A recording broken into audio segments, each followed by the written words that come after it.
இந்த வீடியோவை ஸ்கிப் பண்ணிடாதீங்க, ரொம்பவுமே முக்கியமான வீடியோ. நான் எவ்வளவு பெரிய பொம்பளை சோக்கா இருந்திருக்கேன்னு இப்பதான் உணர்ந்தேன். என்னுடைய போனை எடுத்து யூடியூப திறந்தாலே இந்த பொண்ணுங்க நடனம் ஆடுற வீடியோ தான் வந்துகிட்டே இருக்கு.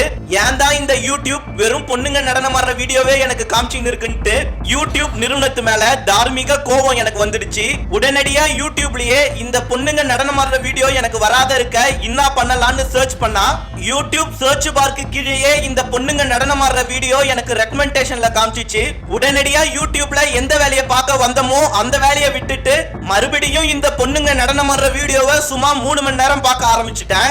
அப்புறமேட்டா தான் என் ஃப்ரெண்டு சொன்னான், யூடியூப்ல நீ எதை அதிகமா பாக்குறியோ அதை தான் யூடியூப் ரெக்கமெண்டேஷன்ல உனக்கு காமிச்சிங்கனே இருக்கும். அதனால தான் யூடியூப் இந்த பொண்ணுங்க நடனம் ஆடுற வீடியோவே உனக்கு காமிச்சிங்க இருக்கு. அப்புறமேட்டா தான் நான் உணர்ந்தேன் நான் எவ்வளவு பெரிய பொம்பளை சோக்கா இருந்திருக்கேன்னு. இப்ப கூட இந்த காணொளி வழியா நான் என்ன உணர்த்துறேன்னா, இந்த வீடியோவை ஸ்கிப் பண்ணாத இவ்வளவு நேரம் பாத்துக்கிட்டே இருக்கீங்கல்ல, நீங்க கூட ஒரு பொம்பளை சோக்கு தான். இதே போலவே உங்க ஃப்ரெண்டும் பொம்பளை சோக்கா இல்லையான்னு அவரே உணர வைக்க இந்த காணொளியை மறக்காத அவருக்கு ஷேர் பண்ணி விடுங்க.